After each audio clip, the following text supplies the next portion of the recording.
Hello साथियों, आपका स्वागत है हमारे चैनल में। हम आज शुरू करने जा रहे हैं सिराजुद्दौला और अंग्रेजों के बीच शत्रुता के कारण। इससे पहले कि हम सिराजुद्दौला और अंग्रेजों के बीच शत्रुता के कारण के बारे में जानें, उससे पहले सिराजुद्दौला के बारे में जान लेते हैं। 1740 ईस्वी में सरफराज खां को अपदस्थ कर मतलब उसको अपने पद से हटाकर अलीवर्दी खां बंगाल का नवाब बना। वह योग्य शासक था, पर उसका पूरा शासनकाल मराठों से युद्ध में ही गुजर गया।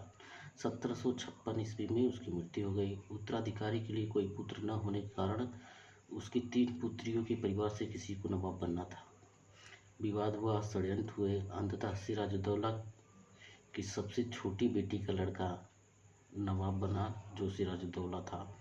बड़ी बेटी घसीटी बेगम, राजवल्लभ और एक अन्य बेटी के पुत्र शौकतगंज की शत्रुता का सामना तो सिराज को करना ही पड़ा। उधर कंपनी की उद्दंडता भी बढ़ गई थी। तो 1757 से 1765 तक बंगाल का इतिहास नवाब से अंग्रेजों को राजनीतिक सत्ता की क्रमिक हस्तांतरण का इतिहास है। इस संक्षिप्त 8 वर्षों के समय के दौरान बंगाल में 3 नवाब सिराजुद्दौला, मीर जाफर और मीर कासिम ने शासन किया। तो सर, इतना होने के बाद हम लोग अभी शुरू करते हैं सिराजुद्दौला और अंग्रेजों के बीच शत्रुता के कारण। नवाब, तो इसमें पहला टॉपिक सर जो है वो है नवाब की आज्ञा के बिना अंग्रेजी कंपनी द्वारा कलकत्ता की किलेबंदी। तो सर, इसमें जो अंग्रेजी शासक थे, जो ईस्ट इंडिया कंपनी के कर्मचारी थे, उन्होंने बंगाल की स्थिति को देखते हुए, बंगाल की इस अस्थिरता को देखते हुए उसका पूरी तरीके से फ़ायदा उठाया और बंगाल में बंगाल के कलकत्ता में उन्होंने अपने कंपनी के लिए जो उनको बंगाल के जो मुगल बादशाह से उनको जो परमिशन मिली थी व्यापार करने के लिए, उसका फ़ायदा उन्होंने उठाया और कलकत्ता की किलेबंदी करना शुरू की। अब इसी किलेबंदी के बारे में जब नवाब यानी सिराजुद्दौला को पता चला, तो उसने किले का घेराव किया और उसी किले की एक कोठरी में उन अंग्रेजी कर्मचारी जो थे उसको एक कोठरी में बंद कर दिया, जिसके कारण उस कोठरी में एक छोटी सी कोठरी थी जिसमें सारे अंग्रेज़ों को बंद कर दिया। सुबह तक होते होते उसमें बहुत से अंग्रेजी कर्मचारी ऑक्सीजन की कमी से मर गए, जिसे इतिहास में कालकोठरी की घटना के नाम से भी जाना जाता है, जो 24 जून 1756 ईस्वी को घटित हुआ था। इसमें तीसरा पॉइंट है, कंपनी को दिए गए व्यापार अधिकारों को इसके अधिकारियों द्वारा अपने व्यक्तिगत व्यापार के लिए दुरुपयोग किया गया। अब जो मुगल बादशाह ने कंपनी को अधिकार दिए गए थे व्यापार करने के लिए, तो कंपनी के अधिकारियों ने उसका व्यक्तिगत व्यापार के लिए दुरुपयोग किया। और चौथा पॉइंट है, सिराजुद्दौला के अंग्रेजों से अप्रसन्न रहने का यह भी था कि न्याय दंड के भय से राजवल्लभ के पुत्र कृष्णदास को अंग्रेजों ने शरण दे रखी थी। ये राजवल्लभ वही हैं जो जब सिराजुद्दौला जब नवाब बनने वाला था, तो उसमें इन्होंने इन्होंने भी षड्यंत्र किया था कि सिराजुद्दौला नवाब न बन पाए। तो राजवल्लभ के पुत्र को अंग्रेजों ने शरण दे रखी थी। राजवल्लभ उसके बाद मर चुका था। सिराजुद्दौला की जवाबी कार्रवाई से अंग्रेज भागकर फुल्टा द्वीप पहुँचे और जब अंग्रेजों के निष्कासन की खबर मद्रास पहुंची, तो वहां से एडमिरल वाटसन और कर्नल क्लाइव के नेतृत्व में अंग्रेजी सेना को कंपनी की सहायता हेतु बंगाल भेजा गया। अंग्रेजों ने जनवरी 1757 में फिर से कलकत्ता पर अधिकार कर लिया। सिराजुद्दौला अल्पवयस्क होने के कारण इन परिस्थितियों से अच्छी तरह निपट नहीं सका और उसे मजबूरन अलीनगर की संधि अंग्रेजों से करनी पड़ी। अब साथियों देखते हैं अलीनगर की संधि क्या है।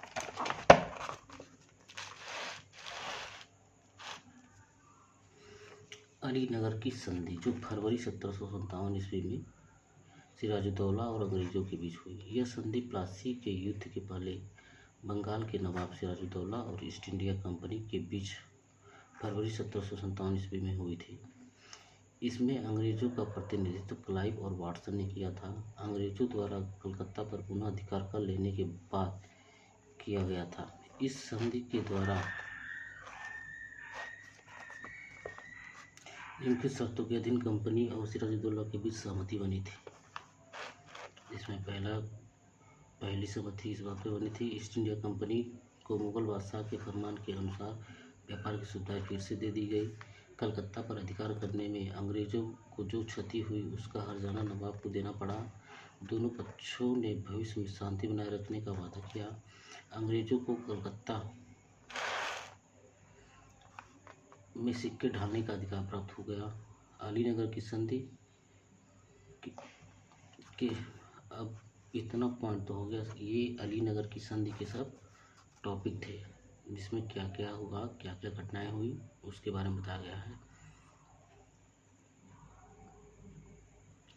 अब साथियों बात अलीनगर की संधि की बात की होती है। अलीनगर की संधि के शीघ्र बाद ही क्लाइव ने मार्च 1757 में चंद्रनगर पर आक्रमण कर उस पर अधिकार कर लिया।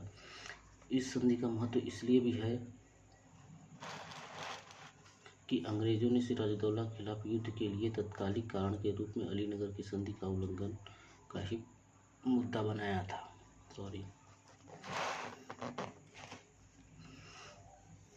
तो साथियों इतना टॉपिक हमने कवर कर लिया। अब इस टॉपिक से कितने क्वेश्चन बन सकते हैं उसके बारे में हम लोग डिस्कस करेंगे। सबसे पहले अलीनगर की संधि के बारे में ही समझ लेते हैं। इसमें क्वेश्चन ये पूछ सकता है कि अलीनगर की सबसे पहला क्वेश्चन ये पूछ सकता है कि अलीनगर की संधि कब हुई थी।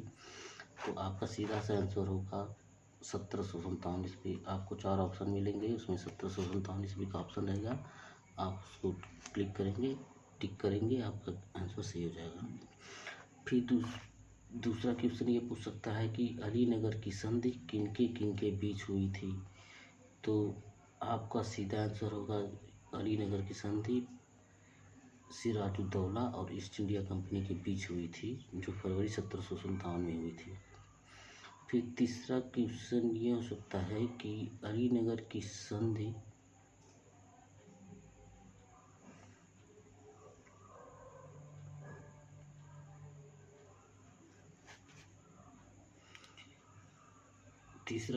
ये पूछ सकता है कि अलीनगर की संधि में किन किन बातों पर सहमति बनी थी। ईस्ट इंडिया कंपनी को मुगल किन किन बातों पर सहमति बनी थी। तो आपको 4 ऑप्शन दिए जाएंगे। उसमें से मतलब ये मतलब ईस्ट इंडिया कंपनी और कलकत्ता पर अधिकार करने मतलब इसमें से जितने भी ऑप्शन हैं ये आपसे पूछ सकते हैं और 4 ऑप्शन देगा। पूछेगा कि इसमें से किस बात पे सहमति नहीं बनी थी। तो आपको इन चारों बातों को ध्यान रखना है। फिर आपसे क्वेश्चन पूछ सकता है कि चंद्रनगर पर आक्रमण कब हुआ था। तो आपको बताना है मार्च 1757 ईस्वी में। किसके नेतृत्व में हुआ था। तो क्लाइव के नेतृत्व में हुआ था। तो सर हमारा वीडियो यहीं पे समाप्त होता है। धन्यवाद देखने के लिए धन्यवाद। अगर हमारा वीडियो पसंद आए तो इसको लाइक करें, सब्सक्राइब करें, शेयर करें। धन्यवाद।